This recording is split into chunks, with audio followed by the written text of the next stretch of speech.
समय आएगा, सबसे बड़ा और सबसे लंबा छलांग हम ही मारेंगे।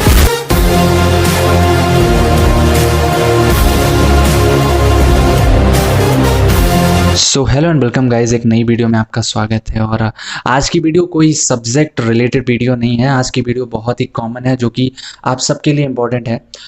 आज हम बात करने वाले हैं बैक पेपर के बारे में, ठीक है। तो आपके पास जितने भी इससे रिलेटेड डाउट्स हैं, हम उनकी बात करेंगे कि आप बैक पेपर में क्या होता है, कैसे होता है, सारी चीज़ें। अगर कोई भी क्वेश्चन मुझसे छूट जाता है, वैसे तो मैंने सारे लिस्ट कर रखे हैं, अगर फिर भी कोई छूट जाता है तो प्लीज़ कमेंट सेक्शन में मुझे बताएं, ठीक है। और चैनल सब्सक्राइब नहीं किया तो सब्सक्राइब कर लीजिए। चलिए फटाक से शुरू करते हैं। तो नंबर 1, बैक पेपर है क्या। तो बैक पेपर की अगर बात करें तो आप जैसे हर एक स्कूल में, हर एक कॉलेज में, हर एक कंपनी में एक जो क्राइटेरिया होता है कि जैसे एक सब्जेक्ट को आपको पास करना है, तो उसके लिए आपको उसमें 30% मार्क्स, 33% मार्क्स, 50% मार्क्स लाने होते हैं। अलग अलग क्राइटेरिया होता है। अगर AKTO की पर्सपेक्टिव की बात करें तो आपको 30 मार्क्स लाने पड़ते हैं, 30% लाने पड़ते हैं, तब आपकी बैक नहीं आती है, ठीक है। तो बैक तब आती है अगर आप 30 से कम लाते हो, 29 हो गया, 28 हो गया, एनीथिंग, तो आपकी बैक आ जाएगी। लेस देन 30 मतलब बैक है। सेकंड क्वेश्चन, बैक लगती कब है। तो बैक तब लगती है जब आपके 30 मार्क्स से कम हो, ठीक है। पहला रीजन, जब आपको 30 मार्क्स नहीं मिलते हैं तब आपकी बैक लग जाती है। नंबर 2, चीटिंग करते हुए पकड़े गए। अगर आप सपोज करिए आप कहीं टॉयलेट में चीटिंग कर रहे थे, या फिर क्लास में ही एक दूसरे से पूछ रहे थे और जो सामने वाला टीचर है वो थोड़ा सनकी है, तो आपकी बैक लगा सकता है। कैसे? वो UFM करेगा, और UFM में क्या होता है, आपके मार्क्स 0 हो जाते हैं, तो कहीं ना कहीं आप बैक के शिकार हो जाते हो। जो थर्ड रीज़न है वो है एग्ज़ाम में अपीयर ही ना होना। अब कई बार क्या होता है कि आपके घर की कोई फैमिली प्रॉब्लम हो जाती है, या फिर आप किसी एक्सीडेंट से भिड़ जाते हो, कुछ भी हो जाता है ऐसा कि आप एग्ज़ाम में अपीयर ही नहीं हो पाते हो, तो उस केस में भी आपके 0 मार्क्स आते हैं, और वो भी बैक में कंसीडर होता है, ठीक है। अब क्वेश्चन नंबर 3, बैक से बचें कैसे। तो बैक से बचने के 3 उपाय हैं। नंबर 1, पढ़ाई, पढ़ाई और पढ़ाई, ठीक है। नंबर 1 ही है ये। तो नंबर 1 में आपको पढ़ाई करना है। पढ़ाई इतनी कि आप 30 मार्क्स गेन कर लेते हो। 30 मार्क्स गेन करने का सीधा सिंपल सरल फंडा है कि आप 2 से 3 चैप्टर उठाओ, ठीक है, जिनको पूरा पढ़ डालो, अच्छे से रट डालो कि एक एक चीज़, और प्रीवियस ईयर्स के क्वेश्चंस देख लो, 2 मार्क्स वाले रट लो, बस चले जाओ, और आपको 30 मार्क्स चाहिए। नंबर 2, नकल। नकल, ऐसी नकल कि आप उससे पकड़े ना जाएं, क्योंकि अगर पकड़े गए तब तो जाना ही है आपको, ठीक है। तो ऐसी नकल करिए, आप टॉयलेट में कोई चीट वगैरह रख सकते हैं। देखिए मैं इसको प्रमोट नहीं कर रहा हूँ, ठीक है। आई एम जस्ट टेलिंग कि होता नहीं कि साम दाम दंड भेद, कुछ भी लगा के पास होना। अब मैं उसमें थोड़ा विश्वास करता हूँ। तो वो चीज़ें हैं कि अगर आप चीटिंग कर रहे हो तो पकड़े नहीं जाओ, और वैसे भी आप पास हो जाओगे। कई लोग होते हैं ऐसे जो पास होते हैं, जो लास्ट सीट पे बैठते हैं, वो नकल करते हैं और बढ़िया तरीके से करते हैं। तो मेक श्योर अगर आप कोई पर्ची ले जा रहे हो तो भी वो भी ना पकड़ी जाए। कुछ भी ऐसी चीज़ें जो UFM में आए, ऐसा नहीं होना चाहिए, ठीक है। थर्ड रीज़न है, UFM से बचो, टीचर से बदतमीजी नहीं करना। कभी भी टीचर से अगर आप बदतमीजी कर दोगे तो UFM लगा देगा आपकी। वो जैसे बिन मौसम बरसात होती है ना, वैसे आपको आता भी रहेगा, सब कुछ करके आओगे, बट आप बैक के शिकार हो जाओगे, ठीक है। क्वेश्चन नंबर 4, बैक आ जाए तो क्या करें। तो बैक आ जाए तो आपको 3 चीज़ें करनी है। नंबर 1, अगर आपके अंदर कॉन्फिडेंस है कि भाई मैं लिख के आया था, मैं पढ़ के गया था और मेरे मार्क्स आएंगे, तो आप गो फॉर रीचेकिंग, ठीक है। आप रीचेकिंग करवाइए। उसके पहले आप अपनी कॉपी देख सकते हैं, कुछ पैसे लगते हैं, मैं उसकी अलग वीडियो बना दूंगा, डिटेल वीडियो। तो आपको कुछ पैसे देने रहेंगे, आप 1-2 हज़ार रुपये। उसके बाद आपकी कॉपी आएगी। आपकी कॉपी आती है, अगर उसमें आप जैसे अब आपको डाउट है, ठीक है, आप सोचो कि मैं तो एक स्टूडेंट हूँ, टीचर का पर्सपेक्टिव मुझे नहीं पता है, तो उस सब्जेक्ट के टीचर को दिखाइए जो आपके कॉलेज में है, जो आपको सब्जेक्ट पढ़ाता है, उसके पास ले जाइए। बोलिए कि सर देखिए मैंने ऐसे ऐसे आंसर लिखे हैं, क्या मैं पास हो सकता हूँ, क्या मुझे 30 मार्क्स मिल सकते हैं।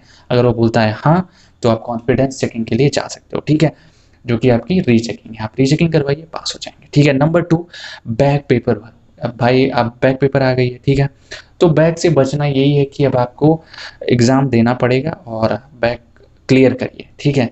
तो ये होता है, जैसे अगर आपकी इवन में बैक है तो आप इवन सेमेस्टर में अगली साल भर सकते हो, ऑड में है तो अगली साल ऑड सेमेस्टर में भर सकते हो। थर्ड रीजन है PWG है या मार्क्स नहीं शो कर रहा और बैक दिखा रहा है, ठीक है। कई बार क्या होता है PWG ऊपर लिखा रहेगा रिजल्ट स्टेटस में, मार्क्स भी शो नहीं करता और ई लिख के आ जाता है, ठीक है। तो वहाँ पे आपको क्या करना है, आपको वेट करना है 1 हफ्ते का और बहुत ज़्यादा 1 महीने का। अगर वो बैक हट जाती है तो इट्स वेल एंड गुड, नहीं हटती है तो प्लीज़ लखनऊ में आके आप AKTU के एक ऑफिस, जो AKTU का मेन कॉलेज है, वहाँ जाइए, वहाँ बात करिए इस चीज़ के बारे में और आपकी प्रॉब्लम डेफिनेटली सॉल्व हो जाएगी, ठीक है। क्वेश्चन नंबर 5, एक सेमेस्टर में कितनी बैक आ सकती हैं? तो सर ये बिल्कुल भी डिसाइडेड नहीं है, वो तो आपके ऊपर है कि आप कितनी लाना चाहते हैं या आप कितनी बचाना चाहते हैं, ठीक है। एक सेमेस्टर में आपके सारे सब्जेक्ट में आ सकती है और किसी सब्जेक्ट में भी नहीं आ सकती, या फिर 1-2 सब्जेक्ट जिसमें आप अच्छे से पढ़ाई नहीं करोगे उसमें भी आ सकती है, ठीक है। क्वेश्चन नंबर 6, ईयर बैक कब लगती है? ओके, ये क्वेश्चन थोड़ा सा अच्छा है। इसकी बात करें तो जैसे आप मान लीजिए ऊपर जो रिजल्ट दिख रहा है आपको, इसमें सेमेस्टर 3 और सेमेस्टर 4 के सब्जेक्ट्स हैं, जिसमें आप देख सकते हो कि 5 मेन सब्जेक्ट हैं, कोर सब्जेक्ट जिनके मार्क्स जुड़ते हैं, ठीक है। तो वो 5 सब्जेक्ट अदर देन लैब्स, ठीक है, लैब्स की हम बाद में बात करेंगे। जो 5 सब्जेक्ट हैं, अगर आपके उन 5 सब्जेक्ट में 5 बैक, और जो अगला सेमेस्टर है जो कि सेमेस्टर 4 है उसमें भी 5 सब्जेक्ट हैं, जो वो 5 सेमेस्टर हैं, अगर उनमें आप पाँचों में पास हो तो आप पास हो, ठीक है, आपकी ईयर बैक नहीं लगेगी। मतलब एक साल में 50% सब्जेक्ट्स में आपको पास होना पड़ेगा। अगर 50% से कम सब्जेक्ट में आप पास हो तो आप फेल हो। जैसे अगर आप 10 सब्जेक्ट हैं तो 10 में आपको 5 सब्जेक्ट क्लियर करने पड़ेंगे। अगर आपने 4 क्लियर किया है और 6 में बैक है तो आपकी ईयर बैक है, ठीक है। अगर आपके 8 सब्जेक्ट हैं तो आपको 4 सब्जेक्ट क्लियर करने पड़ेंगे और अगर 4 में बैक है तो ईयर बैक नहीं है, ठीक है। 50-50 का रेशियो चलता है तो आपको 50% क्लियर करना पड़ेगा, ओके। अगर और कोई डाउट है तो प्लीज़ कमेंट सेक्शन में बताएं। नेक्स्ट क्वेश्चन नंबर 7, क्या बैक का प्लेसमेंट पर असर पड़ता है? तो इसका सीधा सिंपल आंसर है नो, नॉट एट ऑल। कोई भी असर नहीं पड़ता है। देखो प्लेसमेंट कब होती है, एक तो आप जब कैंपस में रहते हो, लाइक अगर आप 4th ईयर में हो तब कंपनियां आने लगती हैं और आपको वहाँ पे एग्ज़ाम देना होता है। तो वहाँ पे क्राइटेरिया रखती है कंपनी कि active backlogs 1, active backlogs 2, active backlogs 3, ठीक है, या फिर 0 एक्टिव बैकलॉग्स। तो वहाँ पे आप प्लेसमेंट में बैठ नहीं पाओगे अगर आपकी बैक एक्टिव है। अब जब आपकी डिग्री मिलेगी, आपके हाथ में आएगी, तब आपकी सारी बैक क्लियर हो जाएंगी, ठीक है। ये रूल है कि अगर आपने एक भी बैक आपकी एक्टिव है तो आपको डिग्री मिल ही नहीं सकती, आप 8 साल पढ़ो वहाँ पे, ठीक है। तो ये आप ध्यान में रखो कि जब तक आपकी बैक क्लियर नहीं होगी। और एक डाउट और रहता ना कि यार मैंने ये सब्जेक्ट, मैथ का सब्जेक्ट, मैंने इसको 5 बार इसके एग्ज़ाम दिए तब कहीं जाके मेरी बैक क्लियर हुई। तो ये तो नहीं दिखाएगा, नहीं, बिल्कुल नहीं, क्योंकि देखो बैक का बिल्कुल भी नामो निशान नहीं होता है आपके रिजल्ट पे, ठीक है। आपको बस क्लियर करना है। जब तक आप क्लियर नहीं करोगे वो लाल लाल आपकी मार्कशीट में दूर से ही दिखेगा, ठीक है। जैसे क्लियर करोगे सब बिंदास है। नेक्स्ट क्वेश्चन नंबर 8, क्या पैसे देकर बैक क्लियर होती है? नहीं सर, बिल्कुल नहीं। और अगर आप इस चीज़ के शिकार होने जा रहे हैं तो प्लीज़ मत जाइए, क्योंकि बैक क्लियर नहीं होती है पैसे देकर, ठीक है।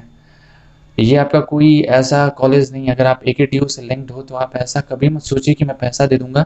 अगर आप AKTU ऑफिशियल को भी पैसा दे रहे हो, अगर वो बोला कि हाँ मैं बैक क्लियर करवा दूंगा, तो भी आप पूरा श्योर मत होइए सर, क्योंकि ऐसा नहीं है। वो दोगलापंथी कर रहा है। जैसे एक होता नहीं, घर का बेदी लंका ढाए, तो वही वाला सीन है। तो प्लीज़ उससे बच के रहिए, ठीक है। कोई भी आपकी बैक क्लियर नहीं करवा सकता आपके सिवा। आपको पढ़ना पड़ेगा तभी आप बैक क्लियर कर सकते हो, ठीक है। तो होता क्या है, ये बहुत ही बड़े लेवल पे फ्रॉड चल रहा है। आजकल लोग क्या कर रहे हैं, पैसे ले रहे हैं, बोल रहे हैं कि हम आपकी बैक क्लियर करा देंगे, और ये अमाउंट आपको बहुत छोटा लगेगा ना। अगर कोई बोलता है कि मैं आपसे 3000 रुपये लूँगा और आपकी सारी बैक क्लियर करवा दूंगा, सारी मतलब एक सब्जेक्ट की बैक क्लियर करवा दूंगा, तो आप कहते हो ठीक है भाई 3000 है, 4 सब्जेक्ट है, 12000। तो आपसे 12000 लिया, ऐसे 10 बच्चों से ले रहा है 1,20,000। जितनी आप फीस दे रहे हो उतना वो एक महीने में कमा ले रहा है धोखाधड़ी से।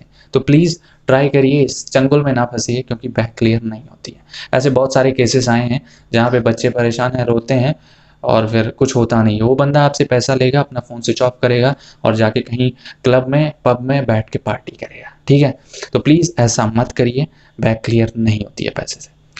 क्वेश्चन नंबर 9, अगर बैक पेपर भी क्लियर नहीं हुआ तो क्या? अगर बैक पेपर आपका क्लियर नहीं हुआ है तो आपको उसे क्लियर करना पड़ेगा, आपको बार बार वो एग्ज़ाम देना पड़ेगा जब तक कि आपका बैक पेपर क्लियर नहीं हो जाता। ठीक है।